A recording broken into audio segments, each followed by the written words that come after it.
Estamos en otro episodio de Ecuador Ultra. Estamos con... César Palacios Alejandro.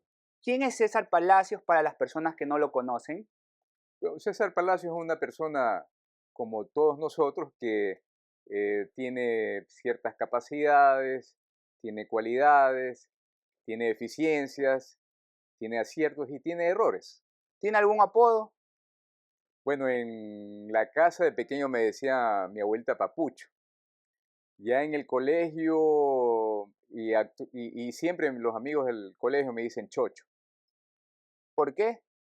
Chocho. Porque hicieron una mezcla ahí, usted sabe que en la escuela, en el colegio siempre ponen apodos. Entonces me decían Osito, y mezclaron Papucho, Osito. Llegó después Chochito, y después como uno crece ya no le pueden decir Chochito, sino me dicen Chocho. ¿Qué es lo más impactante que le ha pasado en la escuela? Bueno, en la escuela yo era súper tímido, y recuerdo que siempre en las primeras notas de la quincena yo sacaba mala calificación. Y después, en las siguientes quincenas, hasta terminar el año, era 10, 10, 10, 10. Al final recuerdo, un promedio de 9,64. Y era por arrastre porque siempre en la primera quincena de cada curso no sacaba buenas notas. Es importante estudiar más que todo que el índice de deserción estudiantil es grande ahora en el Ecuador. Sí, esa es una pena. Fíjese usted que por las políticas de Estado, ahora se calcula que hay unos 125.000 niños y jóvenes que han dejado de estudiar. Eso significa un estancamiento en el país, un retroceso, Mm. porque el desarrollo económico, social, productivo de un país se da como base en la educación. Es importante, importantísimo estudiar, porque estudiar nos abre un nuevo mundo, nos abre las posibilidades de poder ser y alcanzar una dignidad humana, una promoción humana que tenemos derecho en esos derechos naturales, esos derechos humanos de, desde mi punto de vista cristiano, de poder tener la posibilidad de perfeccionar el mundo en donde estamos, de poder vivir con dignidad y poder establecer los Mm. que somos creyentes, lo más parecido a un reino de Dios, un mundo, un estado, un país lleno de amor, de solidaridad, del buen vivir. ¿En qué localidad nació del Ecuador? Bueno, yo nací en Guayaquil, Mm. mi madre es de acá, de Santa Elena, mi padre es del Carchi, pero él era telegrafista. Entonces vivió acá en Santa Elena, y le dieron el pase a Guayaquil, y mamá, que era profesora, también fue a Guayaquil. Pero como muchos de nosotros, santelenenses, siempre veníamos los fines de semana, las vacaciones que pasaba, antes eran vacaciones 4 meses. 4 meses. 4 meses, uno salía en diciembre, yo estudié en el Cristóbal Colón, Qué bacán. y las clases comenzaban en mayo.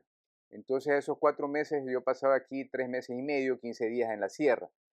Y bueno, entonces acá siempre quise vivir acá, siempre fue mi aspiración, por cuestiones también de índole cultural, ¿no?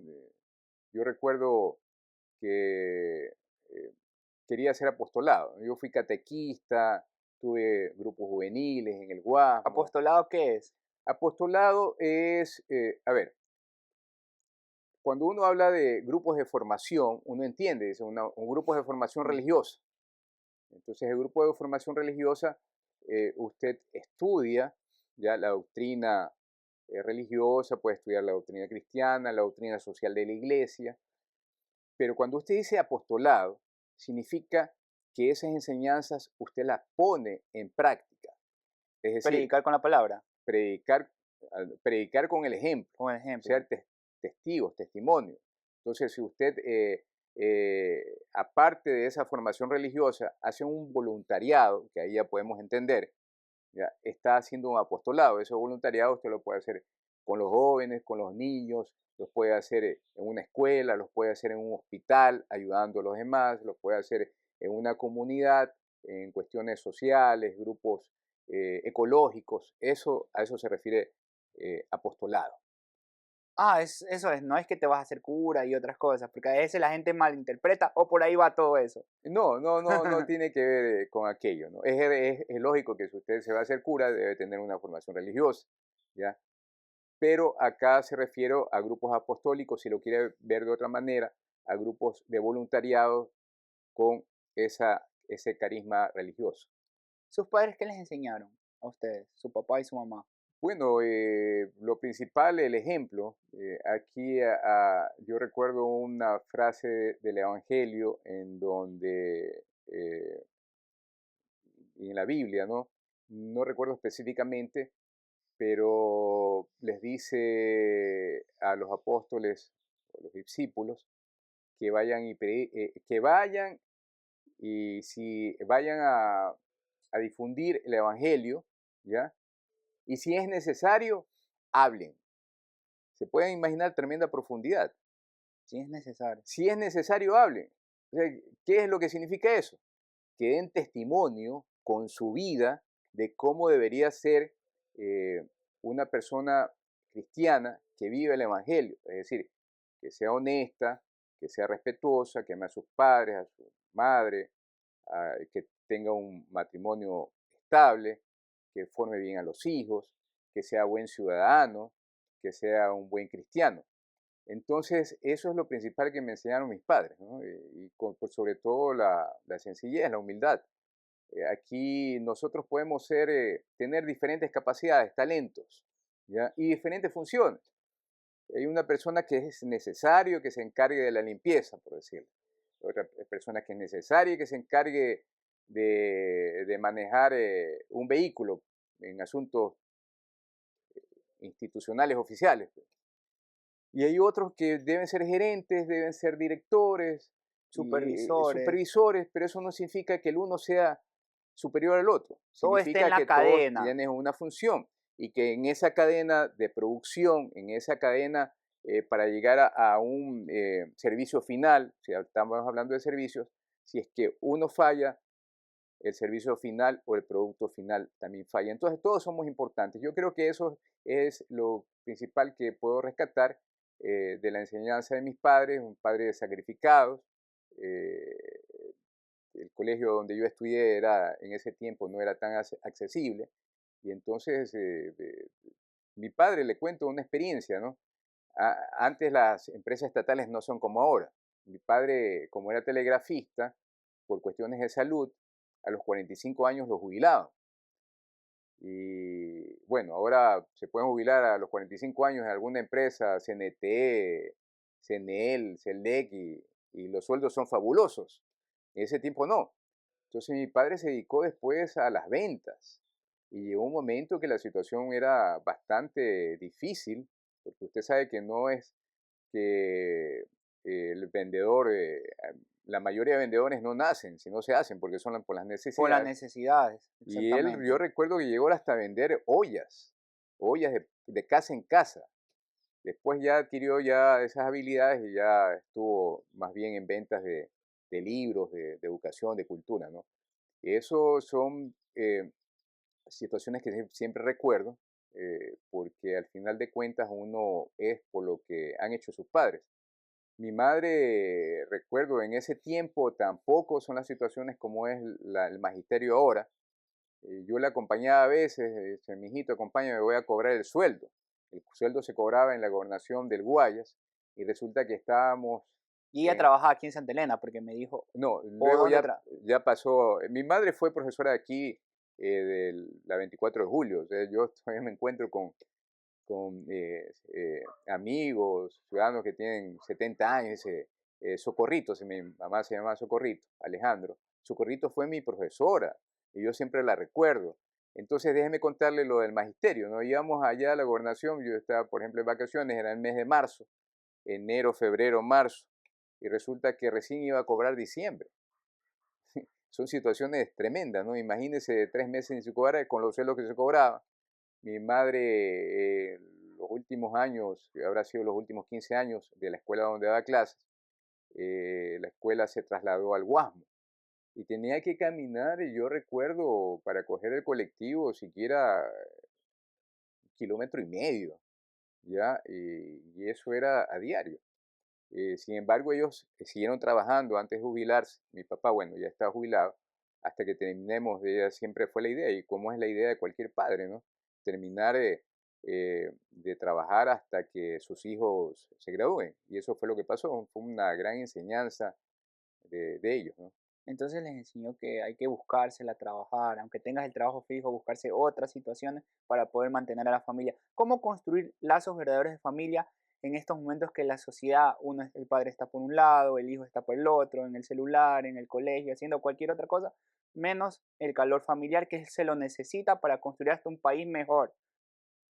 Sí, si usted no tiene una unión familiar estable, siempre van a ocurrir, por supuesto, familias disfuncionales. De eso es, lamentablemente se ha convertido en algo de normalidad, no debería ser así, pero en todo caso hay que fomentar esa unión familiar. Yo tengo una niña de 6 años, y a veces a uno puede tener la tendencia de que, para tener un poco más de libertad, entre comillas, prestarle el celular. Vaya, Ya, mijita, coge el vaya, celular y mijito, cógelo, entreténgase y así es, y eso es un error tremendo, ¿no? Un error tremendo, primero porque le afecta a la a la vista, visión. a la visión, ¿ya? Y segundo, porque hay una barrera que se crea entre la tecnología y el afecto familiar. Entonces, no, hay que, incluso en aquellos momentos de que puede haber algún momento de esparcimiento, de juegos, porque puede uno también jugar interactivamente, hacerlo con los hijos, hacerlo con los hijos, compartir. ¿Por qué no podemos dejar de lado la tecnología? O sea, eso está claro. Pero si en algún momento tenemos que jugar con PlayStation, Atari en mi tiempo, o con un niño jugar ahí con el celular, hagámoslo. Pero son momentos eh, pequeños, ¿no? Eso no se puede generalizar. Y también saliendo a los parques con ellos, saliendo a comer. No es necesario gastar una inmensidad de dinero, pero esos son los momentos que determinan al final el afecto en que uno puede crecer, y, y el amor que se debe prodigar, entre el amor fraternal, el amor de familia, para que sea, es como una coraza protectora, ¿no? Siempre lo vivimos. O sea, si uno tiene problemas, entonces están los padres, está la familia para escuchar cómo afrontar esos problemas, y sentirse mejor, porque la gente lo que quiere es vivir en felicidad, en paz. Con lo que usted me está diciendo, también estamos haciendo como que la generación de cristal. En estos momentos también el índice de suicidios de gente joven es alto. Tanto es así que el Estado hizo una línea para que la gente pueda llamar a los padres, los propios niños, para contar sus penas. ¿Por qué es eso? Cada vez estamos la sociedad contra la sociedad. ¿A quién le beneficia eso? Porque esto no es que pasó por algo. Una persona inteligente lo tuvo que hacer por alguna razón. Sí, el país se deterioró tremendamente por políticas de Estado. Llegaron a la presidencia de la República, al Congreso Nacional, líderes, entre comillas, ¿no? Líderes de paja, líderes de cartón ahora, que no fueron sensibles, no tuvieron empatía, y eso es lo que ocurre a veces con esa formación académica de políticos. Y una cosa es lo que te enseñan, otra cosa es la realidad. Y llegaron al país y produjeron una debacle económica, porque quienes tratan de manejar los hilos del poder son aquellos grupos económicos que quieren mantener el status quo, el establishment, el estado de cosas, que no cambie. Y llega un momento en que la misma em, economía dice no se puede dar más. Y eso sucedió cuando fue la dolarización. Y tantos miles de ecuatorianos que emigraron, crearon familias disfuncionales. La familia de un niño era vivir con los abuelos, otros que no tenían abuelos, vivir con el tío o la tía. Otros llegaron hasta con el vecino. Y el Llegaron hasta con vecino el le tuvo, vecino. y la gente de España y Exactamente. Estados Unidos le depositaba al vecino para que los críen. Es una realidad tremenda, una realidad lacerante. Yo recuerdo lo que usted dice. Yo estuve, como le manifesté, era catequista, tenía grupos juveniles en el Guasmo, iba a dar convivencias con Gustavo Novoa. y un día tuve que ir a ver por qué no habían venido los niños, ¿no? Y, y yo me topé que creía que era la casa de ellos y era la casa del vecino. Entonces estaban cuidando del vecino y el vecino no había llegado, entonces ellos estaban encerrados, ¿no? Y una situación tremenda. Y ahora vivimos de nuevo lo mismo, ¿no? Después del presidente Correa, con todo ese crecimiento económico, se duplicó la producción interno bruta, llegamos a 100.000 millones de dólares, con obras por todos lados, carreteras, centros de salud, hospitales, UPCs, eh, represas, centrales hidroeléctricas, en fin. Ahora vemos que la deuda llegó a 40.000 millones de dólares. Ahora tenemos una deuda que bordea los 95.000 millones de dólares y no vemos obras. Y volvemos, para terminar concluir con la respuesta a su pregunta, a las mismas familias disfuncionales. Más de 100.000, 150.000 personas fuera del país, migrando. Algunas mueren en el Darién, otras en el desierto de Estados Unidos. Es una realidad Y es bastante una cadena que ahorita le estamos descifrando poquito a poquito cómo llega. cómo llegan y la gente se dejó engañar, ¿no? Con un presidente que les dijo o nos dijo que se iba, bueno, a mí no me engañó porque yo soy ingeniero eléctrico, entonces él decía que vamos a disminuir el costo de la energía porque el costo eh, principal en la energía es la transmisión, ¿no? Usted tiene generación, transmisión y distribución, que es cuando llega a las casas. El costo principal es la transmisión, cuando no es la transmisión, es la distribución. Y entonces él decía que había que iba a disminuir la electricidad para ser más competitivo. Y que incluso iba a disminuir los combustibles, que no iba a tocar el IVA, que los jóvenes podían ingresar a la universidad libremente, cuando eso no ocurre, que iba a estimular la educación, ha quitado presupuesto a la educación, mire cómo está la salud. Entonces, había una estafa democrática. Y sí se deberíamos crear alguna forma para que estas situaciones de personas mentirosas que crean cantos de sirena, que crean discursos por los cuales acceden al poder, pero son discursos mentirosos, discursos demagógicos, hay alguna posibilidad que a los 3, 4, 5 meses se vayan de patitas fuera de Carondelet, ¿no? Porque esta situación es desastrosa. Mire usted cómo la violencia sigue en los niveles más altos, los homicidios en nuestra provincia. Ya estamos por 120 homicidios en este año. Cuando fui gobernador apenas teníamos 9, 10 y ya era un escándalo acá, ¿no? 9, 10 homicidios. Y sin embargo, aquí en nuestra provincia están afincadas las tres ramas de las Fuerzas Armadas. Deberíamos ver un poco más de ambiente de paz, pero eso no ocurre. Y Salinas debería ser el cantón más seguro del país teniendo las tres fuerzas Debería ser el armadas. cantón más ¿Y qué seguro del país. pasó? Hay una incógnita que los militares, las fuerzas armadas nos tienen que descifrar a los ecuatorianos. Pero eso ya es una cuestión de dirección, ¿no? De mando. ¿Quién es el jefe del Comando Conjunto de las Fuerzas Armadas? El presidente de la República. Entonces este señor sale nomás en TikTok, salen las fotos, fíjese, fue a Durán. Durán es una de las ciudades más violentas de todo el mundo, Según la posta lo dijo. Ahí según están las sus... fotos y las estadísticas. Y él sale subido a una tanqueta de guerra con hacer puro show, porque siguen los asesinatos. Entonces, a este señor no le interesa el país, a este señor lo que le interesa es estar reinando, porque no gobierna, él reina y a través de unos ministros que habían dicho que el país Amazonas, la región Amazonas es un país, tantas barbaridades, ¿no? Mire cómo está la situación eléctrica en el país. ¿Cómo solucionar esa situación? Más que todo, que es su profesión para las personas que la están escuchando. Y que nos afecta a todos, a la juventud, que ahorita necesitamos sus celulares para poder ir a la universidad, para subir el TikTok, para entretenerse. Nos afectan a los medios digitales para poder subir información cuando nos quitaron la luz. ¿Por qué es eso? Mire, nunca hubo una planificación tan ordenada, tan académica, tan política, como en el gobierno de la Revolución Ciudadana, de Rafael Correa Delgado. Usted puede coger un libro del Plan del Buen Vivir y eran planificaciones para después de 20 años, 25 años.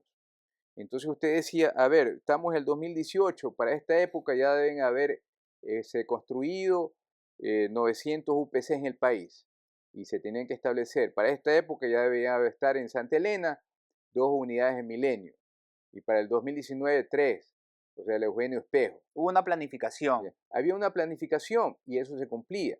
Entonces, dentro del sector eléctrico también había una planificación. Era un plan maestro de electricidad. El plan maestro de electricidad, ¿qué preveía?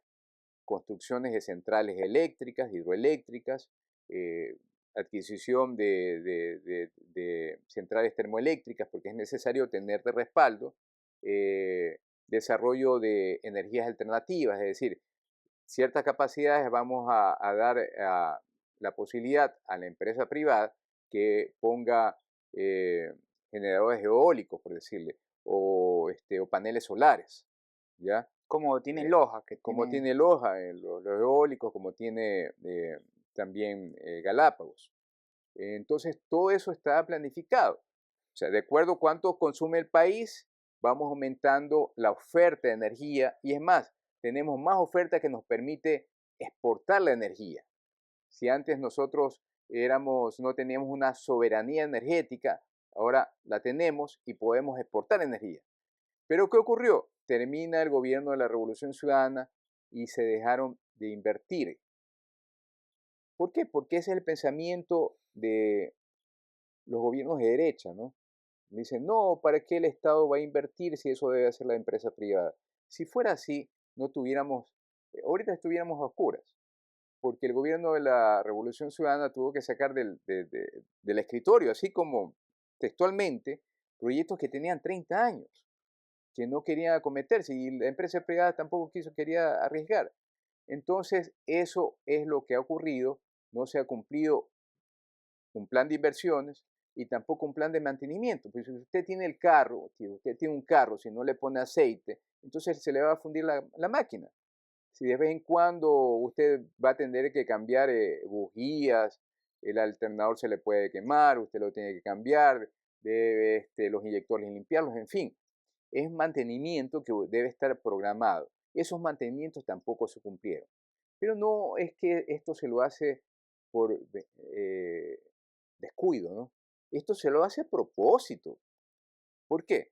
Para que después de decir el Estado no funciona, entonces que venga la inversión privada.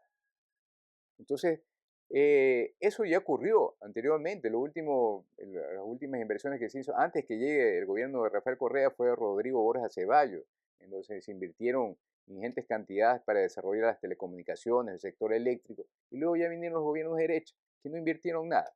Pero Entonces, hay que ser realistas, nuestra empresa privada todavía no está a la capacidad para algunas cosas, retos como el sistema eléctrico. No somos como la empresa privada de Estados Unidos, de Alemania, que pueden darle mire, soluciones. sí, pero lo peor de todo es que cuando yo fui gerente de la empresa eléctrica y presidente de la empresa eléctrica al comienzo, la gente me felicitaba porque llegué a posicionar la empresa eléctrica de Santa Elena en segundo lugar, con indicadores superiores a la de Guayaquil. Solamente a nivel de la costa nos ganaba la empresa eléctrica de Santo Domingo. Con una buena administración, con participación de la gente, fuimos la primera empresa que creó una unidad de participación ciudadana y gestión comunitaria. La gente estaba eh, asombrada, ¿no? Ahora esto usted encuentra en muchas instituciones, es más, hasta a nivel de municipios, gobiernos provinciales, parroquiales, alguna unidad de estas.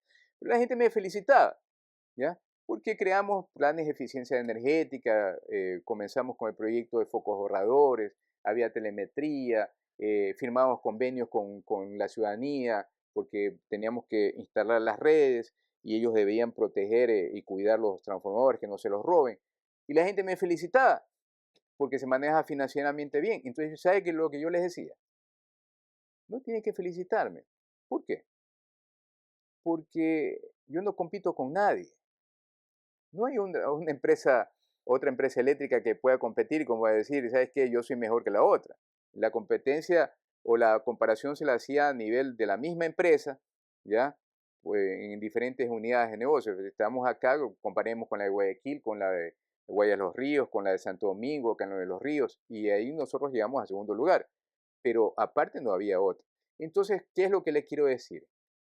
Que aquí no hay que darse más vueltas al asunto de que esto no es no vamos a descubrir la piedra filosofal. ¿Por qué? Porque es muy simple. Usted tiene una demanda cautiva, ¿ya? Los ciudadanos tienen que comprarle la energía a usted porque no hay a nadie más que comprar. Si el Estado no tiene recursos, porque ese es entre comillas, lo que La siempre es la electricidad es un justificación. monopolio, ya para que la Así es, gente la electricidad es un entienda. monopolio. Es muy fácil. Usted accede a préstamos de la CAF, de la Corporación Andina de Fomento, del Banco Mundial, del Banco Interamericano de Desarrollo, de la agencia francesa, porque también otro, y dice, vamos, requiero comprar 200 megavatios de centrales termoeléctricas. Y entonces le otorgan el préstamo. ¿Y con qué te va a pagar? Con lo mismo que pagan los ciudadanos cada mes en la facturación, pues. O sea, aquí no estamos hablando que Y tienen cualquier que préstamo, pagar. tienen que pagar, pero no lo hacen. ¿Por qué? Porque no actúa así el gobierno. Porque quieren que vengan los amigos, ¿ya? A poner, y los amigos y familiares, a poner centrales de generación termoeléctrica y que les exoneren del pago de impuestos, porque es la gran inversión, ¿no? Durante 15 años no pagan impuestos. Y si es energía alternativa, te exoneran por más años, otros años más. Situaciones que ni siquiera eran necesarias. ¿Por qué le digo que no eran necesarias? Porque en el gobierno de Moreno se firmaron acuerdos para, lamentablemente, digo lamentablemente, utilizar la central los terrenos a la Aromo en lugar de estimular y promover la construcción de la refinería, pero de paneles solares. Igual se concretaron otros acuerdos para poner energía eólica, eh, eh, otras centrales o paneles solares. Y en el gobierno de Lazo se generaron también acuerdos para poner energía solar, energía eólica, por 800 millones de dólares, si no recuerdo, sin necesidad que les digan, vengan, invierta acá después de 10 años, porque no es necesario. Por lo que le digo, somos un monopolio. Entonces, cualquier inversionista privado le interesa venir acá. ¿Por qué? Porque dice, es seguro que me paguen, porque la La gente gente tiene que necesita pagar, electricidad ¿ya? y la gente necesita. Entonces, como le digo, si tenemos un gobierno honesto, un gobierno que realmente quiera a la república, ¿ya? Que no diga la inversión pública no debe hacerse, porque todo debe hacerlo privado, porque eso no resulta.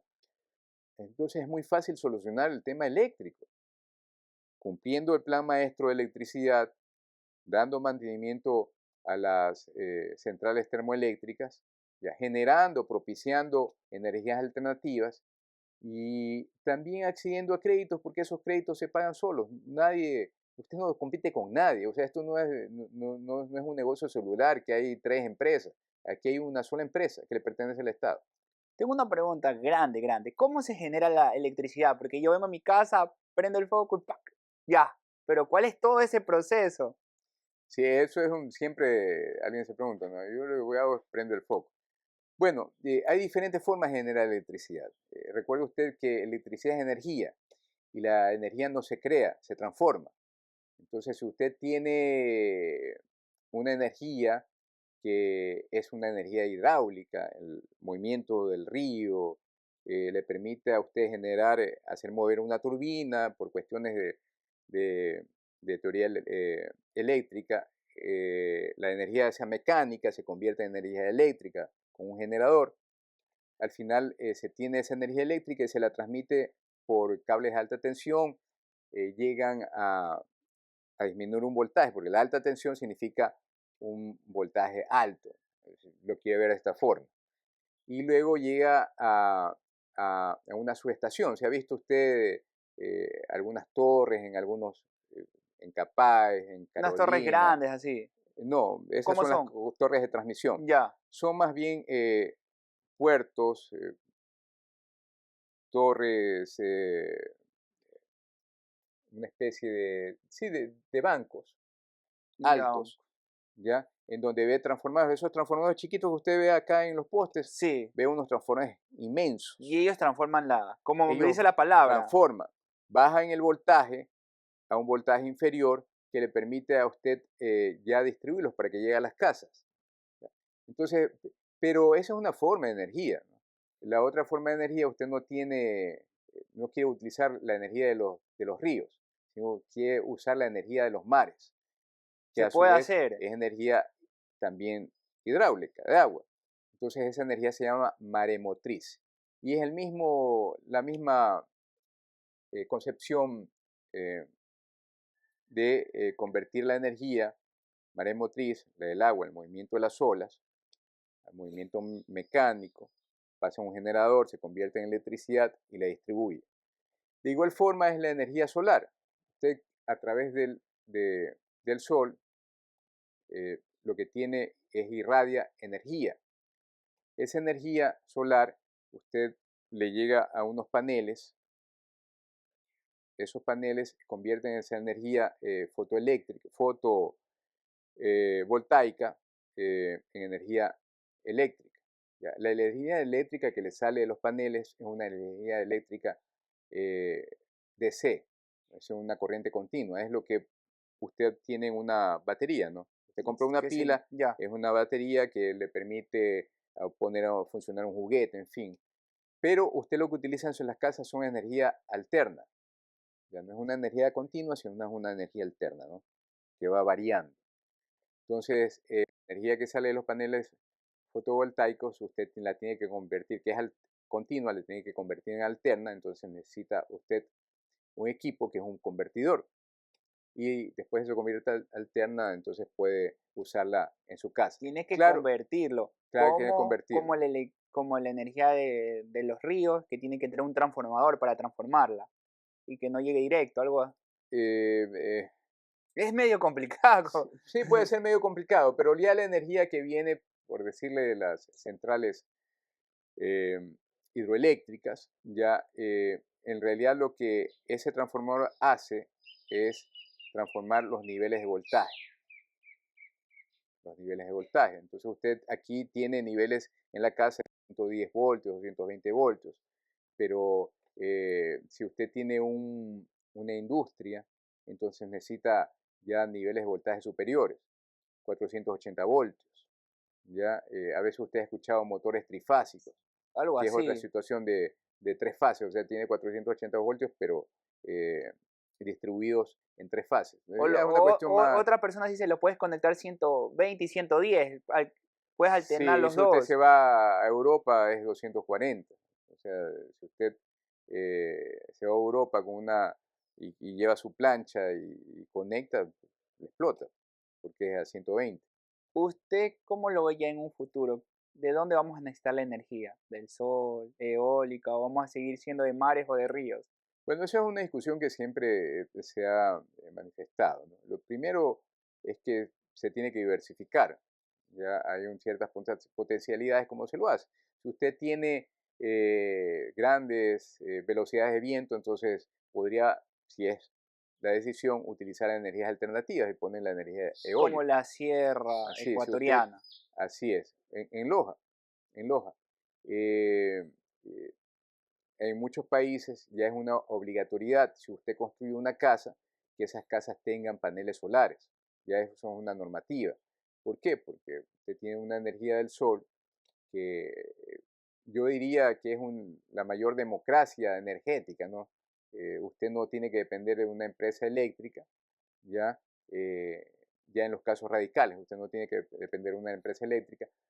Aquí sí se depende. ¿Por qué? Porque hay una situación de negocios que le permite a usted en el momento, por ejemplo, usted en el día pone paneles solares, ¿ya? Y resulta que en el día usted no pasa en la casa. ¿Qué hace Exacto. con esa energía? Que no se la puede acumular. Usted la puede acumular con baterías, pero eso es carísimo. Ah, Entonces, ¿qué le dice la normativa ahora? Usted pone los paneles solares, usted no está en su casa y esa energía se la vende a CENEL. En la noche, usted consume energía, ya llega a la casa o en la tarde llega a la casa, necesita más energía de la que tienen los paneles, puede ser. Y entonces usted le compra la energía a CENEL. Al final del mes se hace un cruce de cuentas. ¿Cuánto usted le vendió a CENEL y cuánto usted consumió? Y de acuerdo a eso, usted paga. Y si usted genera más de lo que consume, le dan un crédito. No le dan plata, le dan un crédito. Entonces, hay ciertas conveniencias, se ha está avanzado en aquello, por interesante. supuesto. Mucha gente no sabe esto, ¿no? Porque uno dice, bueno, voy a poner paneles solares y resulta que yo hace 10 años investigué eso y para poner paneles solares, después de 20 años recuperan la inversión, después de 25 años recuperan la inversión. ¿Por qué? Porque lo principal, eh, el costo que se le va, aparte de los paneles, el convertidor que le dije, es las baterías. Pero acá no necesita baterías, porque usted tiene la posibilidad de venderle a Senel, ¿no? Y por supuesto también a nivel mundial están las centrales nucleares, que dicen, no, pero eso es un problema, hay mucho Por lo riesgo, de Chernobyl, que por uno ya se quedó Chernobyl y aquí con la todo. mente. Claro, pero hay sistemas de control que permiten hacer menos riesgosa una central de generación nuclear eh, que otras centrales de generación. Entonces, siempre estamos avanzando. Hay ahora las posibilidades de generar electricidad a través de hidrógeno. Estamos De hablando de hidrógeno. agua, ¿sí? ¿Sí? Entonces, a medida que pase el tiempo, los costos de generación van a disminuir. Usted tenía costos de generación de paneles solares altísimos, no recuerdo en cuánto estaba, por decirle 20 centavos el kilovatio hora, ¿no? De costos. De ahí a venderle al público es aumentada.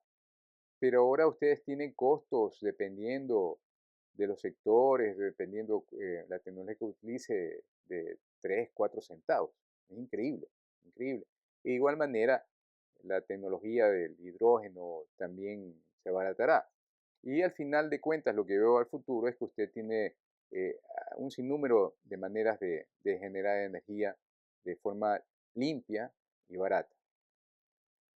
También le quería preguntar, ¿usted algún momento le tiene miedo a la muerte o no? ¿O es un proceso de la vida? Yo siempre recuerdo las palabras de la mamá de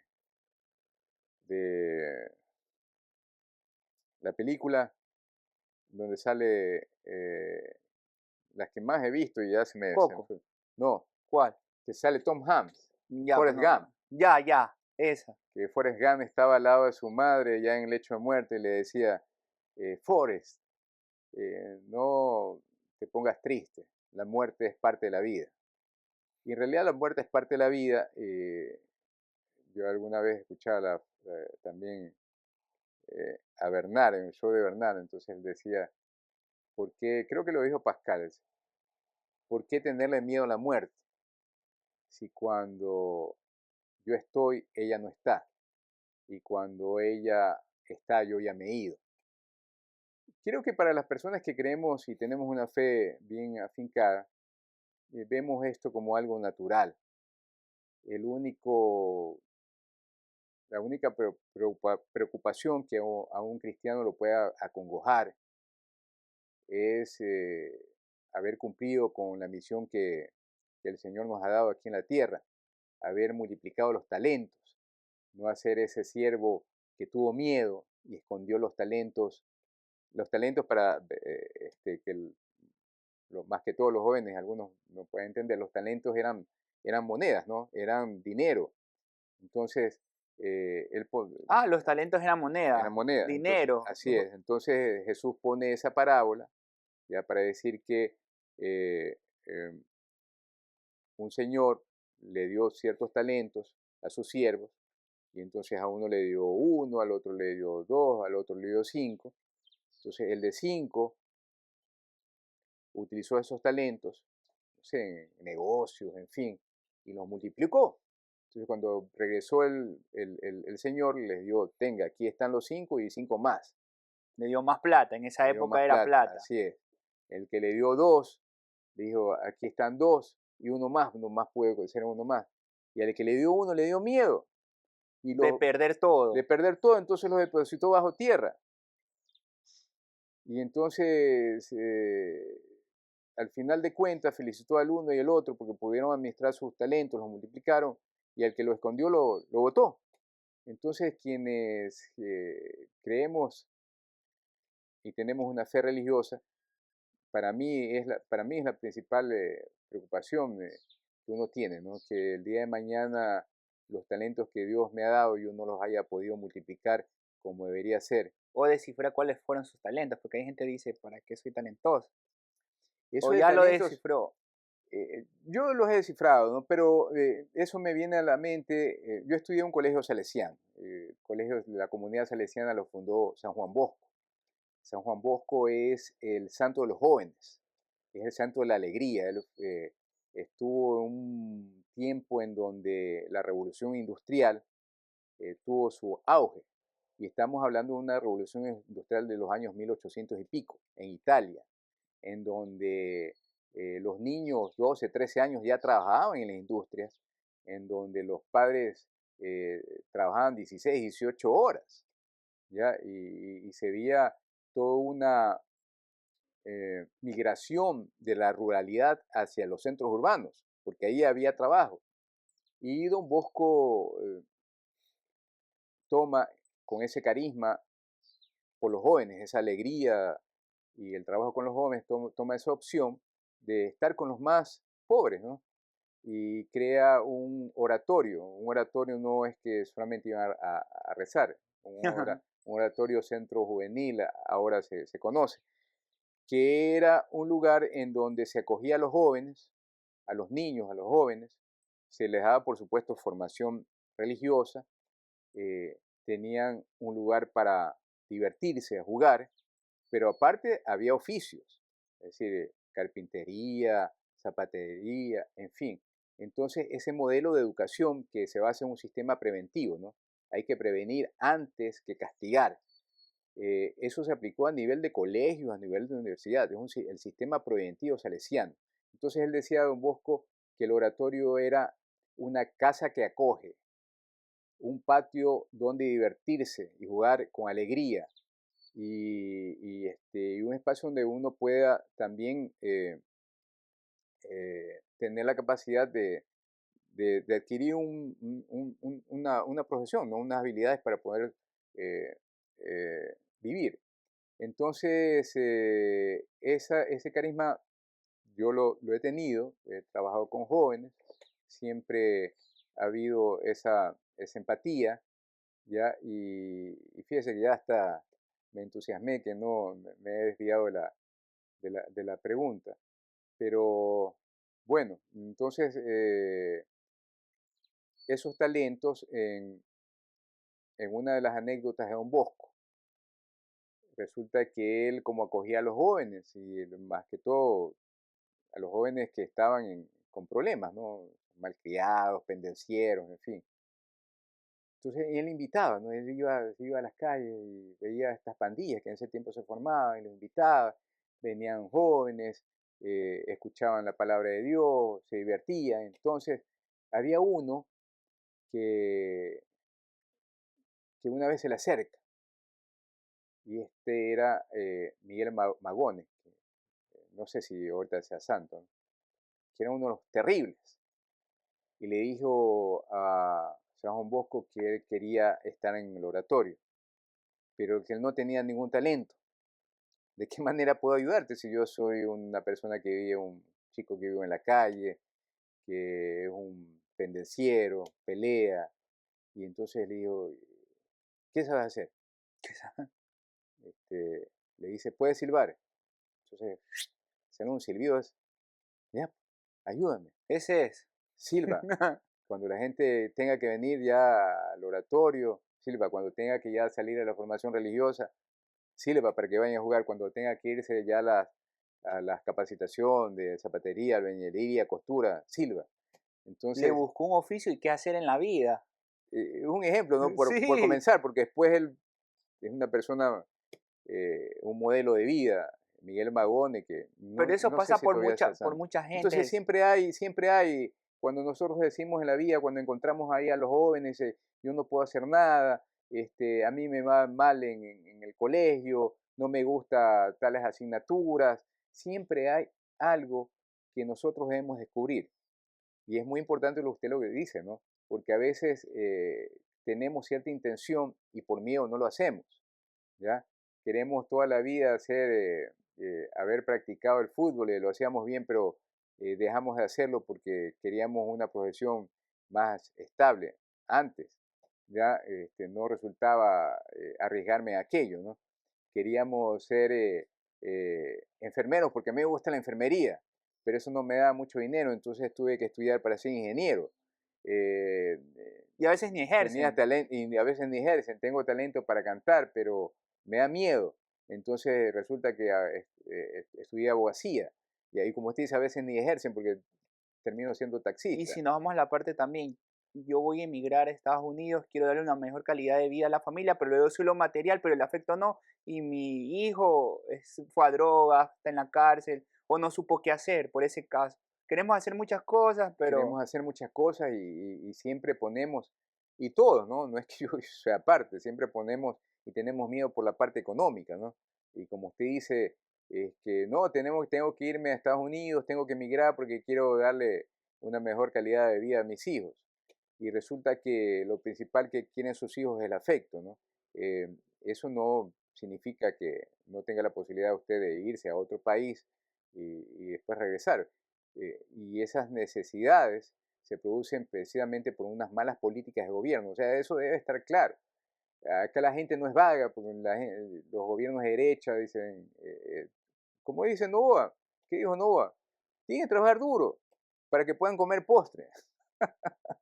O sea, es que no se trata de trabajar duro, aquí se trata de que ya se trabaja duro y sin embargo la capacidad adquisitiva de los salarios de los que pueden trabajar y o de los informales no le da para tener una vida digna. Y esa vida digna, como quiere Cristo que vivamos, en armonía, en y familia. algunos sí trabajan duro, pero les roban en el bus, en el taxi, los secuestros. Necesitas ver políticas públicas que no te maten, que no te roben, que no te extorsionen. Mire, acá, primero, no tiene empleo, usted tiene que buscarse el empleo, generar un autoempleo. Eso no le alcanza, pero subsiste, hay personas que subsisten con $2, 1.8, dicen, En la libertad al dicen día, con $1. para que vea. Eh, y resulta que para eso, ni siquiera eso le da una posibilidad de vivir, porque lo pueden matar ahí mismo, lo pueden vacunar. Hay tantos negocios cerrados, ¿ya? Aquí en todo el país. ¿Por qué? Porque vienen las bandas y comienzan a extorsionar, comienzan a vacunar. Entonces ni eso le da la seguridad de que usted trabajando pueda siquiera vivir.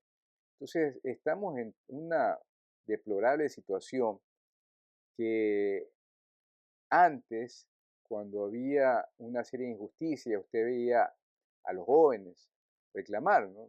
Lo último que se hizo fue reclamar por el alza de la gasolina en tiempos de Moreno, pero antes estos reclamos eran continuos. Y sí, como usted dice, esta generación de cristal y antes de esta generación, ya la gente no reclama. Ya los dirigentes estudiantiles no son como antes, aguerridos, rebeldes.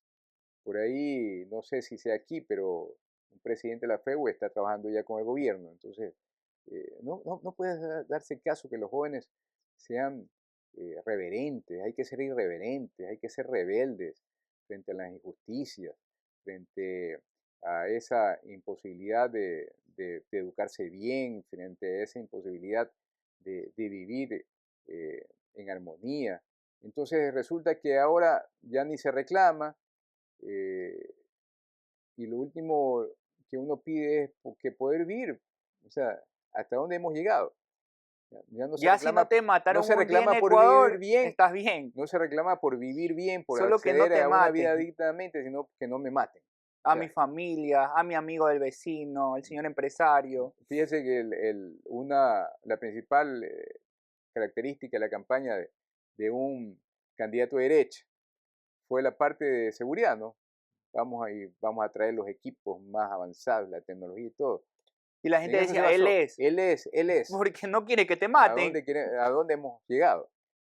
No importa. No importa que me pagues más, no me importa que aumentes el IVA, no importa que yo no acceda a la universidad, no importa que no haya esa calidad de salud, no importa, no me importa que me suban los pasajes, no me importa, ¿ya? Lo importante es que yo pueda vivir. Pero también creo que esto también depende, no sabemos que el gobierno y el presidente es el de la seguridad, pero Cuenca nos ha demostrado con el alcalde, con su prefecto y los empresarios que se han unido y han bajado el índice de secuestros, de muertes, y es la ciudad más productiva del país. ¿Por qué ellos lo hicieron? ¿Y por qué en Santa Elena, que somos turísticos, que tuvimos el boom del petróleo hace años atrás, por qué nuestros alcaldes, asambleístas, no la ponen así como Cuenca? Eso es lo que no me entiendo. Sí, primero hay que determinar quién es la competencia, quién tiene la competencia de la seguridad. La competencia de la seguridad la tiene el gobierno central, es decir, la responsabilidad primaria es del presidente de la República. Las autoridades, los gobiernos autónomos pueden coordinar, ayudar, pero ellos no tienen ninguna responsabilidad principal. Principal. Y a nivel de las provincias, el representante del presidente, es decir, el gobernador. Pero si no se tiene liderazgo, ¿cómo usted puede crear esos lazos de coordinación con los diferentes gobiernos autónomos descentralizados, alcaldía, prefectura, con los empresarios, con la sociedad civil, con los barrios, con la primera? Si no se tiene un liderazgo, entonces yo no sé para qué están en esas funciones. Yo siempre he dicho que aquí hay dos clases de corrupción. La primera, aquel que roba, ¿ya?, o permite robar, y la segunda es de aceptar funciones o cargos en donde no se está capacitado. Si usted encuentra en algunos gobiernos anteriores que resulta que quien dirige la empresa eléctrica es un abogado. Usted vio quién era la ministra de Electricidad, era una licenciada en Relaciones Internacionales. ¿Quién era la ministra de Telecomunicaciones en el tiempo de Lazo? Una abogada. Los ministros de turismo de muchos ¿Ya? años han sido otra cosa que Entonces, especialistas en desarrollar el puede ser producto. también, porque aquí hay que también ser claros, ¿no? Puede ser que una persona tenga esa capacidad, O buenas intenciones, pero no se vive de eso. sí, exactamente, tenga esa capacidad, esa formación académica para poder desarrollar algo, para poder ser, en este caso, gobernador, por decirlo, ¿ya? Pero no tiene los recursos del caso. Si yo no tengo los recursos, renuncio. Aparte del cabildeo. Por supuesto, si no tengo los recursos, porque sabes que yo tengo un plan bien establecido, pero resulta que no tengo el apoyo del gobierno central. Entonces, ¿qué haces ahí? Del alcalde, Renuncia. de la policía y un No, pocotón no de tanto el entes. alcalde, es el gobierno central, porque comenzando por ahí. No tengo para la gasolina para las camionetas de seguridad. No funciona el 911 como debería funcionar. ¿Ya? Y yo hago todas las gestiones y no resulta que no me dan los recursos del caso.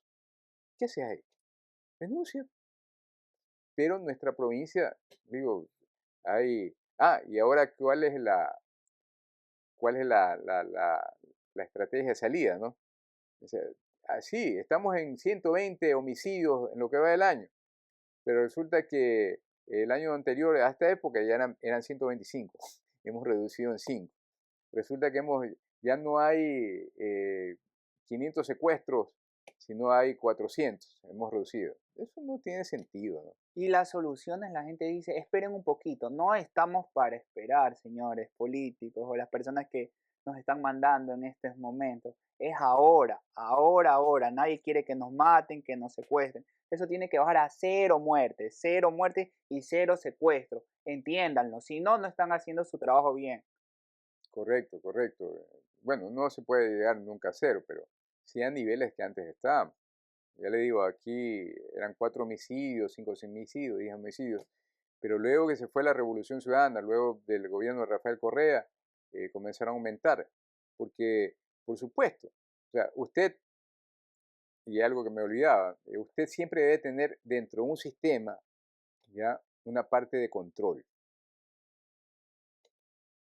Cuando estuvo Rafael Correa Delgado, uno tenía un ministerio de gobierno, una secretaría de la política, que se encargaba de la política, un ministerio de coordinador de seguridad, había la secretaría de cárceles, de derechos humanos, de justicia. Entonces había la Secretaría de Inteligencia, usted tenía algunos organismos encargados de brindar la seguridad. Cuando se fue Rafael Correa por el asunto de disque disminuir el gasto del Estado, se suprimieron, acuérdese, acuérdese, se suprimió el Ministerio de Coordinador de Seguridad, el Ministerio de la Política o la Secretaría de Política y el Ministerio de Gobierno se unificaron, no había la Secretaría de Derechos Humanos, ¿ya? Luego se retomó algunos aspectos. Entonces, si usted no tiene un control de parte del Estado que coordine, que aparte de dar los recursos, regule y controle, esto se hace un caos. ¿Qué es lo que le iba a comentar del tema eléctrico, no? Resulta que también hay un sistema de control ahí.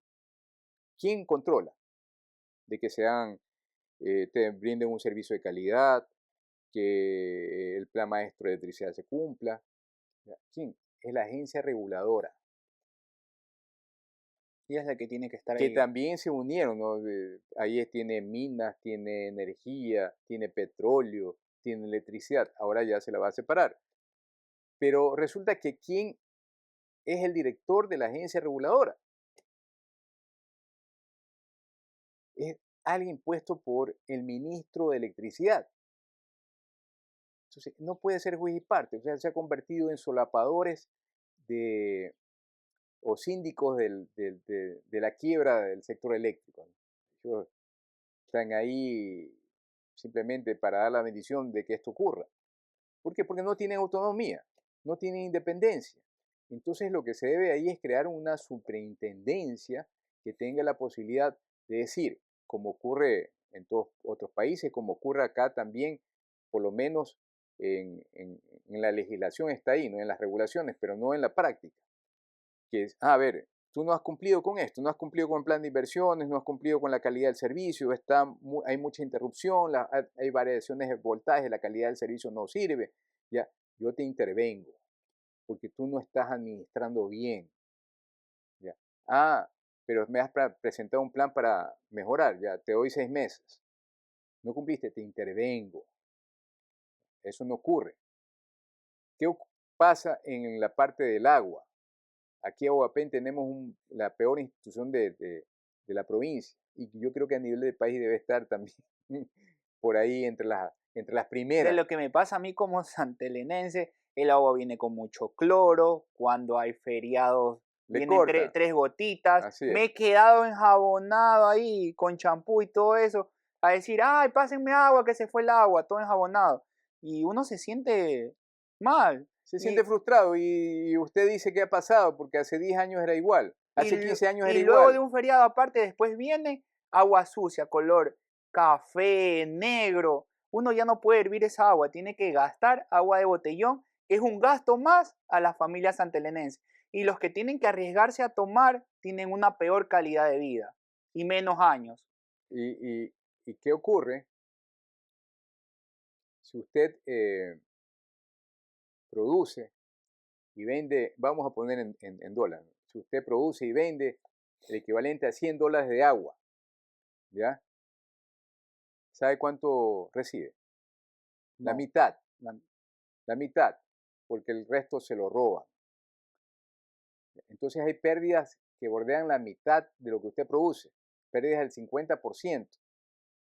¿Sabe hace cuánto hay esas pérdidas? Hace 15 años. Entonces aquí lo que hemos tenido es malos administradores. Antes se manejaba la empresa Guapén con 50, 70 personas. Ahora me dicen que hay como 400. uy, debería ser una de las primeras del Ecuador, con Entonces, 400 personas. ¿dónde está la entidad que regula esto? Hay también una agencia reguladora del agua, que debería ser una superintendencia. Y eso es una propuesta que nosotros tenemos cuando vayamos a la Asamblea Nacional, que haya estas superintendencias para que pongan orden. Ellos tienen la facultad de intervenir, Yo recuerdo cuando fui asambleísta alterno, no tenía posibilidades yo de estar por cuestiones políticas, pero en un momento que yo, cosa verdad, puse la denuncia en la agencia del agua, ¿ya? Y entonces ellos me dijeron, sí, tiene razón, pero han presentado aquí un plan de subsanación durante, ¿y cuánto dura ese plan? Un año. Pasó el año y es lo mismo, es lo mismo. Es algo que no podemos nosotros permitir como santelenenses, que usted tiene tuberías de asbesto, cemento, alrededor de, todavía creo que están un 30%. Todavía hay esas tuberías, supuestamente son Son cancerígenas. cancerígenas, son cancerígenas y no se ha hecho nada al respecto. Nosotros vamos a trabajar con las organizaciones sociales, con los grupos que se han creado de consumidores, en fin, porque esto afecta a los derechos humanos. Hay que poner todas las acciones legales pertinentes para que se intervenga Guapén, porque no podemos permitir nosotros que lo que pagamos no se vea retribuido en un buen servicio ¿Y de por qué calidad. los gerentes saben todo esto y no tienen el lado humano de cambiar eso ya, habiendo plata? ¿Por qué no cambiamos esas tuberías y seguimos enfermando a la tercera provincia más pobre del Ecuador según el INE y con mayor desnutrición? Pero yo le comentaba que a nivel de electricidad a usted, si no paga, le cortan. Pero, pero uno puede tener una cartera vencida de un 5%. O sea, de $100 que usted produce y vende, recibe 95. Pero ¿quién le va a dar un crédito? Aunque sí se nos han dado. ¿Por qué? Porque tiene respaldo del Estado.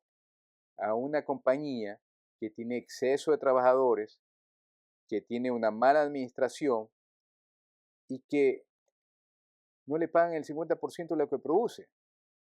Aparte de eso, Aparte de eso, entonces estas situaciones no pueden ser. ¿Qué pasa en el campo de las telecomunicaciones? Fíjese usted que estamos en la tercera concesión del servicio de telecomunicaciones, en este caso se llama servicio móvil avanzado, que es el servicio celular. eso que pautan Claro, Sí, Movistar. exactamente. Es la tercera concesión. En la primera concesión, estas dos compañías, porque son las mismas, dieron al Estado $110 millones por la concesión. ¿Qué es lo que ¿Cada ellos? una o la mitad y mitad? A mitad y mitad.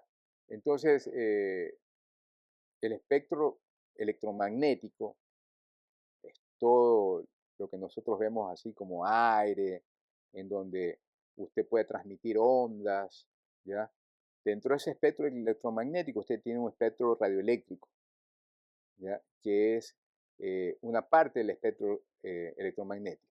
Ahí usted tiene ondas que puede usted eh, dar el servicio de radiodifusión, de televisión, de datos, de celulares, en Justo fin. con estos micrófonos también estamos usándolos por vía Bluetooth. Sí.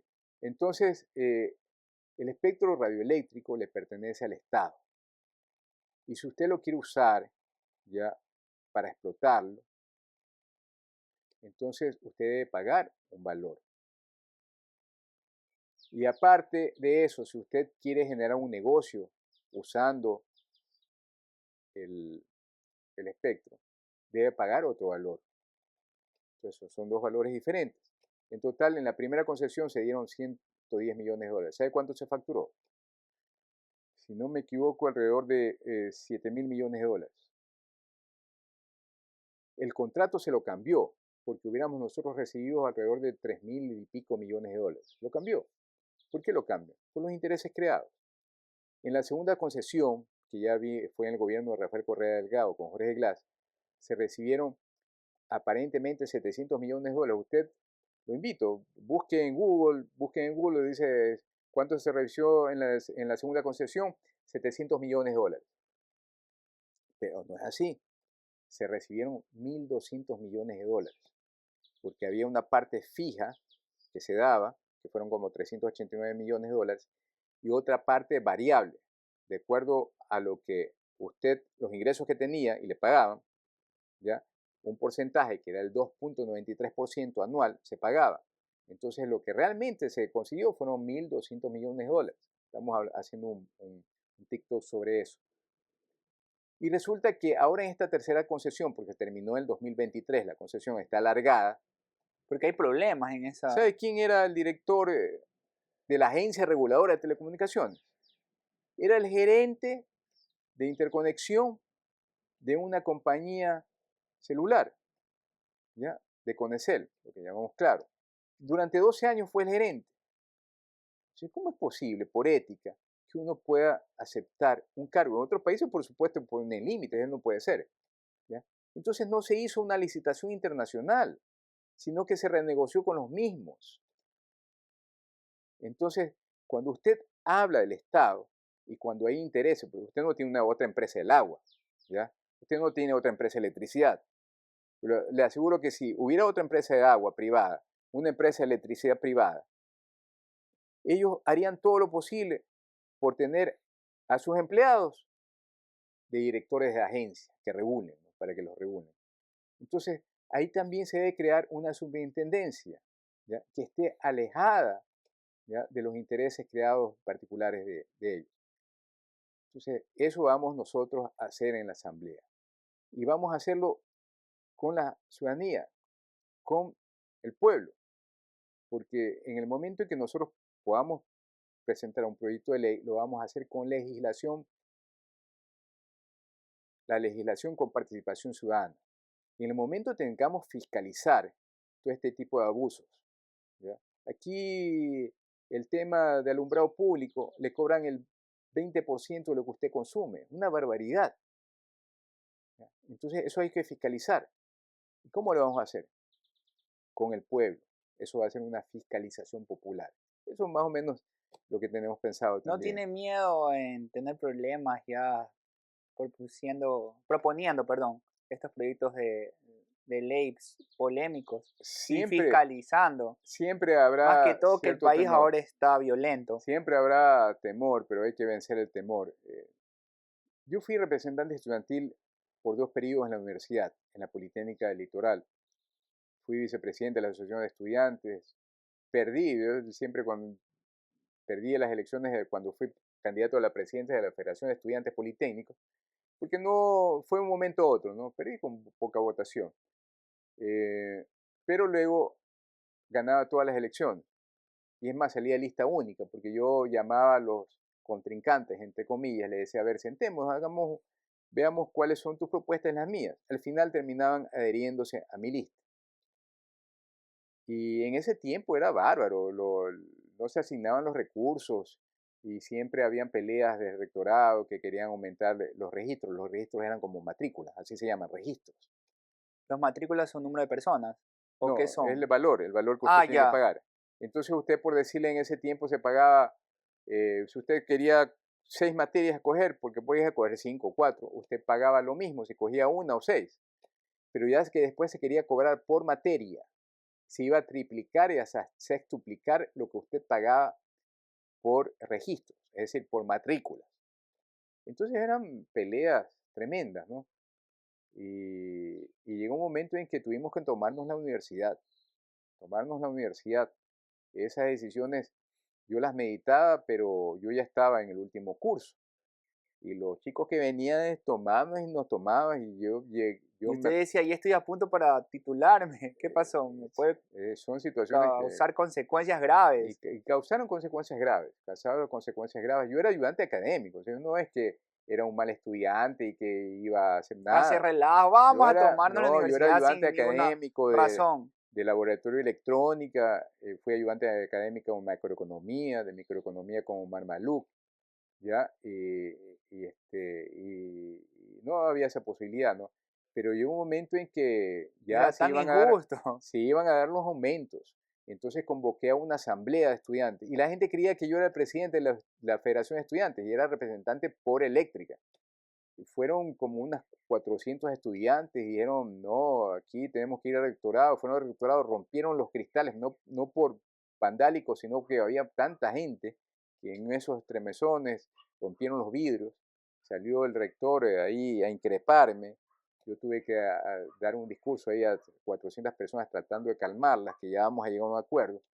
Y la asamblea resolvió que al día siguiente íbamos a hacer una marcha desde la piscina olímpica hasta el campus La Prosperina. Sí puede Sí, la hablar piscina de olímpica sí me ubico, hasta algunos la Prosperidad. kilómetros, ¿Cuántos más aproximadamente? allá de los Ceibos. Ay, pero eso es. Así es, desde el centro. Y se hizo una parada en el Albán Borja, ¿ya? Todavía pasaron por ahí. Todavía, y los estudiantes incontrolables, que habíamos quedado a las 8 de iniciar, o las 7 de iniciar el... Entonces yo dije, eh, me desperté más tarde, Es que media hora más iba eso tarde, al bolsillo de los por estudiantes. supuesto. Y entonces los estudiantes los que me esperaron, Ellos cuando mismos. y comenzó sin el líder, o Puntual. sea, y está bien que haya comenzado. Entonces yo ya los alcancé 1 kilómetro después, ¿no? Llegamos a la piscina, perdón, al Van Borja y, y nos tomamos las calles, nos sentamos. Llegó la policía, les hablé de qué se trataba, dijeron, bueno, dejen un carril. Entonces nosotros estamos tranquilos porque íbamos a decir, cuando en eso comenzaron las bombas lacrimógenas y corre, fuimos a otro paso más allá, un paso elevado, y llegaron los medios ya. Entonces a mí me dijo, ¿quién está liderando esto? Va, César Palacios. Ya me entrevistaron y me llevaron ya porque habían otro frente, había venido desde el norte. Ah, eran dos Sí, frentes. Se iban a unir. ya habían llegado a la Prosperina, porque estaban más cerca. Ya se habían tomado la universidad. Entonces yo tuve que ir, me acuerdo que fui en el carro de Coavisa. Y ya era una toma. Llego, lo estaba esperando el rectorado. Y el rector Nelson Ceballos, me acuerdo que se levantó, ahí estaban los miembros del consejo, yo era miembro del consejo. Usted, señor Palacio, es responsable de todo lo que ocurre, usted es responsable. Entonces yo me acuerdo que le dije, el único responsable también, porque el único responsable es usted, por haber respetado la educación popular y querer subir, por querer privatizar sutilmente la universidad. Entonces, al final, de eso fueron 2 días. 2 días. Dos Estaban días. ahí. Se llegó a un acuerdo, ¿ya? Y al final los registros, o sea, las matrículas, se subió a un valor de 5,8%. Es decir, de lo que se quería llegar a niveles de 5, 4 veces más, se llegó apenas a un 5,8%. Se Cuando hizo, dices de 400%. sí, 4, porque se quería cobrar por materia. Es decir, por decirle, en ese tiempo, si usted pagaba 100.000 sucres, ¿ya? Por las 6 materias o 5 materias que usted quiera inscribirse, porque Eran no era 500 obligación. mil sucres, si eran 5. Sí, no, Uh, no, era 100.000 por todo, ¿no? Ya, si usted en uno, 100.000, dos, 100.000, eran valores fijos. 6, 100 Nadie mil. se iba a registrar en uno, a no ser que ya le falte por graduarse. La gente se registraba en 4, 5, 6. Resulta que Todo el querían combo era 100 100 mil, mil dólares. 100 mil sucres. Perdón, 100 mil sucres. Resulta que lo que querían hacer era cobrar 100.000 por materia. O sea, ahí es donde usted viene. Dice, eran 5, 500.000. Eran 6, 600.000. ¿Ya? No, se llegó a que aumentó el 5,8% y era una curva. Si usted estaba en los niveles más bajos, de niveles económicos, de ingresos más bajos, usted se subía a un 5,8 y aumentaba así, ¿no? Entonces, al final de cuentas, eh, se firmó un convenio, ¿ya? No quedaron, se firmó que no nos iban a perseguir políticamente, en fin. Ah, también el convenio, porque Pues, después vienen las y yo recuerdo represalias. que me cuenta un profesor, ¿ya? Y me dice, bueno, le pregunto, ¿y qué pasó? Nada, dice el rector, dijo, mira ahí la parte académica de Palacios, y dice, él se gradúa, está por salir en 4 meses. ¿Qué hacemos? Dice, ¿Qué ¿lo hacemos? sacamos a Sí. ese o lo dejamos seguir? Entonces la gente me conocía, pues yo era una persona siempre Respetuosa. respetuosa y todo, Ayudaba también a la comunidad ayudaba, por estudiantil. supuesto, y me llevaba bien, porque en la parte política también hay que ser así, pues usted sabe, hay con unos que no se puede conversar y otros que sí, entonces yo tampoco iba a ser un tonto, aventurarme a estas situaciones sabiendo que no tenía respaldo. Llegaba a veces, me acuerdo, era lo típico, ¿no? Te entregaban aquí está el reglamento de becas, ¿ya? Y entonces, ¿qué era lo típico que se hacía? Se iba a la siguiente reunión y entonces los estudiantes por ahí preguntaban algo, pero no, yo no. Yo venía con una propuesta diferente. ¿Ya? usted se va a gastar esto es lo mejor que se puede hacer. Y ya venía cabildeando, ¿ya? Y una vez le gané la votación al rector. Entonces ella me vio con temor, ¿no? Y en ese tiempo habían materias humanísticas que uno podía coger. Yo había cogido ingeniería económica, preparación y evaluación de proyectos. Entonces venía y entonces me miraban así con otros ojos. ¿Y este man? ¿Ya? O sea, viene y propone, ¿ya? Viene y le discute entre comillas, ¿no? Un proyecto dice, a ver, esto no está dentro de lo que esperado porque resulta que se debe mejorar en aquella forma, no podemos recuperar la inversión de aquí a 5 años, cuando este tipo de proyectos se debería recuperar en 3. Entonces debo haber tenido 23, 24 años, pues, antes no uno se graduaba a los 6 años, ya 5 o 6 años, no es como ahora que las carreras duran 4. 4. Entonces, aparte de eso, tenía la tesis, ¿ya? Y eso retrasaba Entonces bastante a las retrasaba más. personas. Claro, entonces se sorprendían, pero eso me afectó mucho. ¿Sabe por qué? Eh, y le voy a decir dos situaciones. Yo me iba a ir becado a Chile Hace la maestría. a hacer una maestría en economía. ¿Por qué? Porque en ese tiempo era la primera, yo fui ayudante de economía, siendo estudiante de ingeniería eléctrica, porque recién se había creado la carrera de economía, entonces no tenían otros de dónde sacar. Y todos están Sacaban aprendiendo. los mejores estudiantes de otras facultades. Y entonces me acuerdo, Mar Malú me dijo que había esa posibilidad para que yo me vaya. Entonces, toda esa posibilidad quedó en nada. Pues jamás me iban a apoyar el rector. Había un centro de calidad y productividad que se manejaba en la SPOL, el primero del país. Estamos hablando del año 94. Entonces, esto de calidad, productividad, transformación total de la calidad, en fin, reingeniería de procesos, mejora continua, transformación productiva, esos son conceptos que nadie conocía, pocos conocían, entonces se le dieron consultorías a los demás. Sí, hasta ahora es Me difícil dijeron, entenderlo. vente para acá, y después, cuando se enteró de quién era, me dijo, no, no puedes, porque esto ha pasado. Entonces, eso es una, ¿no? Y luego ya en un encuentro de exalumnos, ya con unos tragos, ahí un vicerrector, ya, yo no tomo, entonces no, de vez en cuando hay en ocasiones sociales, me dice así, ya con sinceridad, me dice, Palazzo, dice, nosotros teníamos una gran esperanza en usted. Usted nos decepcionó. Yo no puedo haberlos decepcionado porque yo era representante estudiantil, yo tenía que estar con los estudiantes, ¿ya? Para que la gente pobre pueda estudiar, para que esta universidad siga siendo de élite, pero una élite académica, no de élite económica. ¿Ya? Y eso son circunstancias, como les digo, que afectan. Yo siempre me gustó la parte académica.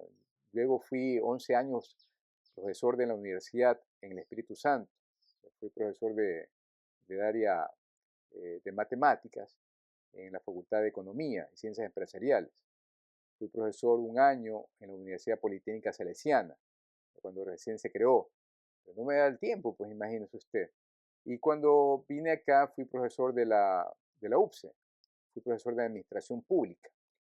Y también lo tuve que dejar porque se creaba CENEL, se creó CENEL, y entonces yo tenía que estar viajando, ¿no? Y recuerdo que tanto principalmente el vicerrector y el rector me decían, ¿sabe qué, ingeniero? No, no se preocupe, ponga un reemplazo y todo, pero a mí me da vergüenza. Yo creo que ese año di un 70% de clases, un 30% fue mi reemplazo, ¿no? Pero son situaciones que no me gustaron.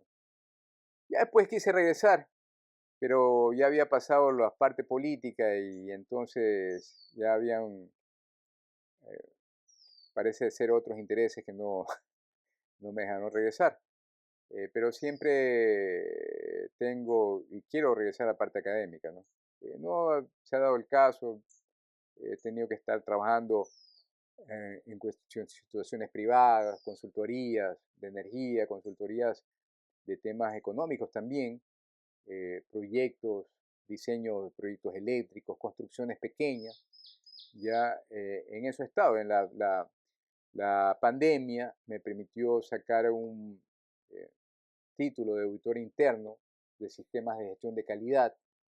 Ya, comencé a estudiar em, también sistemas de gestión de calidad energética, de eficiencia energética. He hecho consultoría sobre aquello. Me puse a estudiar energía solar, entonces he hecho también consultoría sobre aquello. Entonces, dentro de los males que produjo la pandemia por estar encerrado en casa, tuve Se educó. la oportunidad sí, de educarme y autoeducarme, ¿no? Y también de actualizarme. Y luego, ahora últimamente, decidí de nuevo estudiar Derecho. Yo había estudiado Derecho en tercer curso, pero hasta hasta tercer curso en la Universidad Estatal.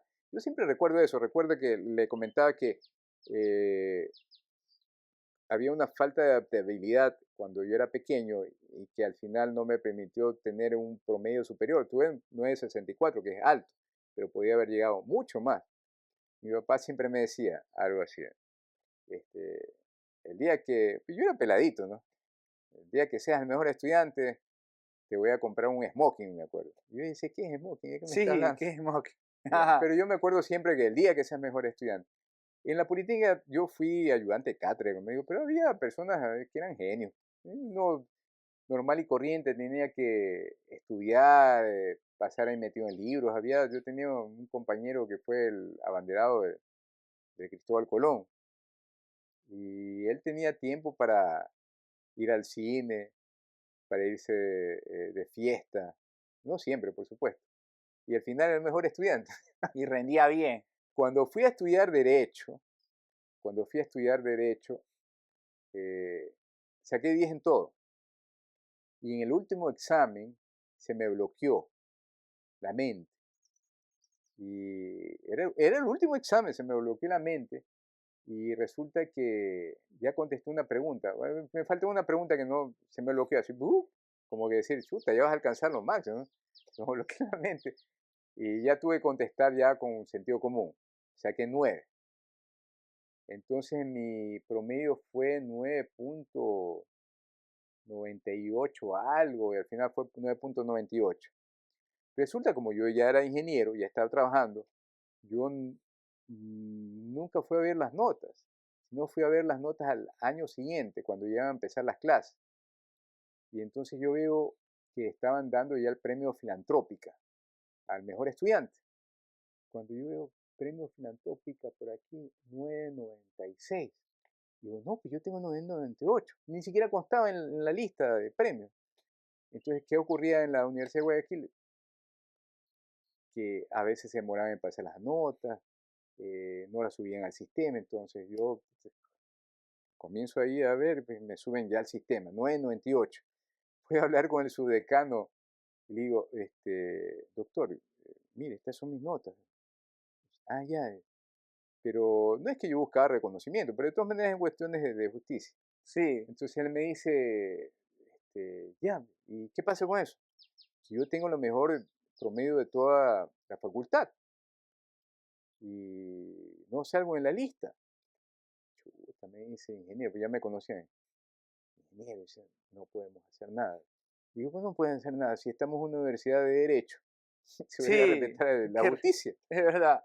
Entonces él me dice, no, es que mire, se han enviado invitaciones, ¿ya? ¿Cómo le podemos hacer esto al que lamentablemente por nuestro error hemos otorgado el premio de la filantrópica? Entonces yo me acuerdo que lo primero que fue mi reacción, pero eso no es un problema mío, ¿no? Pero después yo reflexioné y dije, no, pues yo estoy siendo soberbio, ¿no? Entonces lo que me dijo el subdecano dice, hagamos algo, vamos a A premiar crear, 2 veces. vamos, no, vamos a crearle un premio, Superior. vamos a premiarle un premio, lo vamos a premiar, le vamos a dar una medalla como el mejor promedio, pero ya el premio filantrópica no le podemos dar. Y así fue. Le comento eso porque al final de cuentas sí fui el mejor estudiante alguna vez en la vida, ¿no? Pero lo más importante es tener los conocimientos para poder servir a los demás. Y de ahí llegué hasta tercer año y no di los exámenes porque en tercer año mi padre falleció, mi mamá falleció primero, justo cuando iba a dar Y los sí le dijo a exámenes. su papá que fue el mejor estudiante. Le dijo, papá, papá, ya. Claro, Pero no hubo claro. smoking. No, pues ya mi papá era Pero sí mayor pudo y todo. entender. No, pues mi O, papá, como cualquier padre, se sentiría contento de que su hijo sea el mejor estudiante, pero sí le ¿ya? dijo. Claro, sí le dije, pues sí, por supuesto. ¿Y qué le dijo su papá? Solamente me abrazó, me dijo, muy bien. Y entonces no pude dar los exámenes, porque entonces cuando mi mamá murió, yo dije, yo no tenía cabeza para nada, ¿no? Mi mamá murió de apenas 73 años, y aquí usted encuentra a personas de 95, 95 y todo. 99. Mi abuelita murió a los 96, mi vieja abuelita a los 96, mi abuelita a los 96, mis tíos 92, Con la 94. esperanza de Y vida yo que es de sí, pues entonces 85 yo ahora. esperaba tener a mi madre por lo menos unos 90 años, y me muero a los 73. No tenía cabeza para nada. Y entonces yo lo que dije, después de un mes, doy los exámenes de recuperación, la segunda llamada, creo que se llama en la Universidad Estatal. Resulta que al mes muere mi padre. Y entonces no tenía cabeza para nada. Dejé de estudiar y volví a estudiar. Ahora estoy en la universidad estudiando Derecho. Ahora ya no son 6 años, son 4. Entonces ahí no se pueden convalidar las materias porque ya pasaron más de 10 años. Y hay materias que uno lo veía en 2 años, ahora se ven en un año. Y estoy en segundo año. Estoy en segundo año. Este, claro que uno no puede dedicarse antes como tanto, ¿no? Pero soy muy buen estudiante. También sabemos que ya es padre de familia. ¿Qué le daría esos consejos a los otros padres que lo están escuchando para sobrellevar esta faceta de la crianza de un hijo? Que la gente dice 1 año, 2 años, pero pueden ser 20 que te toque criarlo. Sí, bueno, precisamente yo me aparté un tanto de la política porque mi hija estaba por nacer. Entonces yo le dije a Rafael Correa, le digo, mi hija está por nacer, además que he estado 3 años acá de director de Alianza País en esa época, ya casi 4 años, y me dijo, bueno, ¿y quién puede hacerse cargo? Entonces él le dijo, puede ser Lenín Mera. Ah, ya, ya. Entonces, eh, el presidente 2 veces me llamó en este periodo y me dijo si quisiera ser asambleísta. Y yo le repetí 2 veces lo mismo, ¿no? Tengo mi hija pequeña, no quisiera estar un tiempo alejado de la política. La segunda vez me llamó y a la tercera vez ya no me llamó.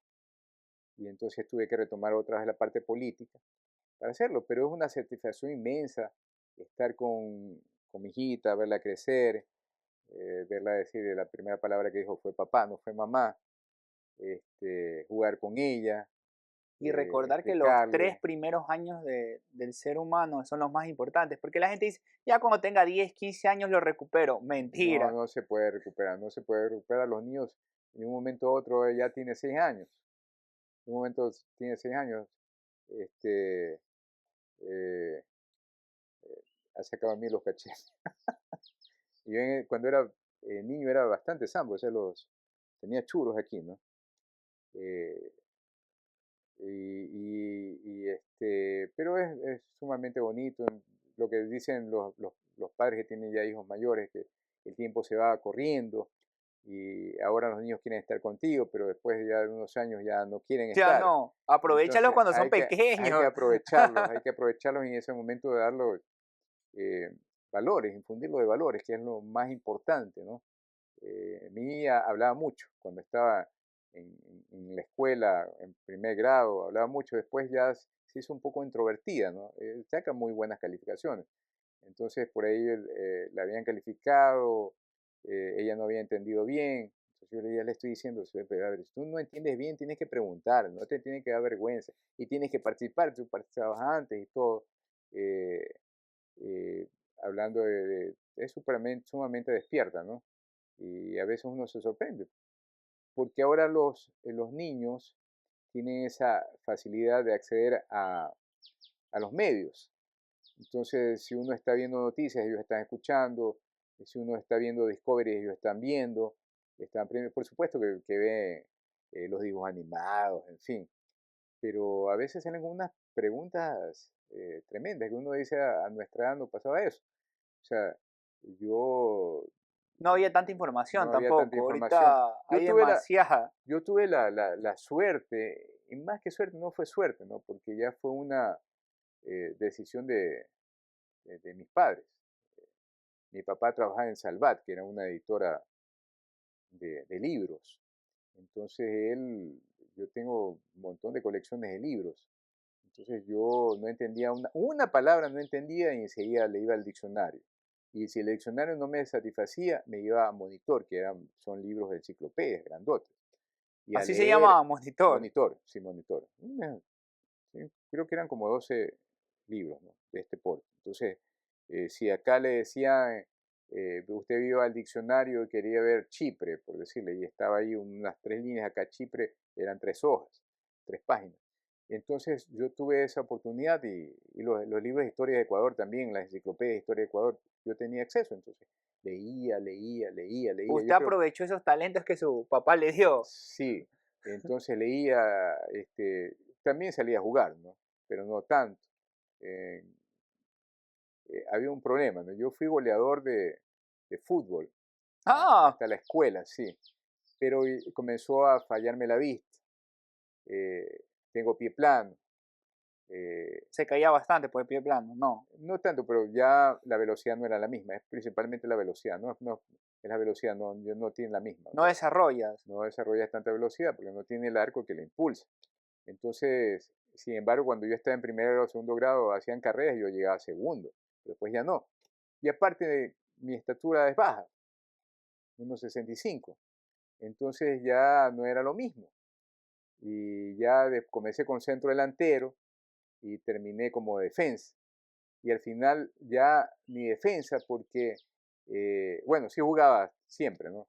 Pero resulta que después ya cuando estás en el colegio los campeonatos eran en la noche y me fallaba la vista. Entonces dejé de jugar, dejé de jugar. Pero es importante hacerlo. Mi hijita, eh, cualquier espacio que tiene de dibujo, de música, la metí en básquet. Ahora, como comenzaron las clases, no puede ir siempre. Entonces, siempre hay que buscar la forma de nosotros como padres estar con ellos en esos momentos importantes, ¿no? Eh, Como yo trabajo por mi cuenta, entonces tengo ahí la facilidad de que hay una presentación y estoy con ella, eh, hay un evento de padres y estoy ahí. Entonces, eso es reconfortante, es la mayor riqueza que uno puede tener. Eh, Quizás uno eh, no tuvo esa satisfacción de una edad menor, ya, pero es algo increíble, uno ve el sentido de la vida también aumenta, ¿no? Aunque yo siempre he tenido un sentido de la vida que es el servicio hacia los demás, eso es lo que siempre está dentro de mí. Para cerrar el podcast, que estuvo muy interesante y gracias por abrirse a nosotros, al público que nos está viendo. Algo que yo no le haya preguntado, pero le quiere decir a las personas que nos están oyendo en estos momentos. Alguna vez yo escuchaba a Facundo Cabral cuando decía que la primera vez que lo entrevistaron, ¿no? Y cuando tenía que dirigirse en esos conciertos, eh, ¿frente a quién se dirigía? ¿Ya? Y era frente a toda una comunidad. Y el mensaje más importante que uno puede dar a una comunidad es que nosotros estamos en este mundo con un propósito en la vida. Y yo creo que ese propósito es mejorar este mundo de acuerdo a los talentos que uno tiene, perfeccionar este mundo y aportar para construir el reino, lo más parecido a lo que es el reino de Dios. El reino de Dios está en otro lado, está en los cielos. No podemos construir el reino de Dios aquí, pero lo más parecido. Es decir, una sociedad llena de amor, de fraternidad, de justicia, en donde si somos hijos de Dios, entonces significa que el que está al lado tuyo, tu vecino, tu amigo, tu amiga, las personas que no conoces, los que viven en otros países, somos hermanos. Entonces, si somos hijos del rey, somos príncipes y las demás son princesas. Y debemos actuar con eso, con, eh, con construir civilización del amor. Hay algo que dijo Don Bosco que siempre uno lo tiene presente. Debemos ser buenos cristianos y honrados ciudadanos. Gracias, ya estamos cerrando. Muchas gracias a las personas que nos están escuchando. No se olviden de ponerle me gusta, comentar y compartir el video para que llegue a más partes del Ecuador y el mundo entero. Gracias. Gracias, Jaimito.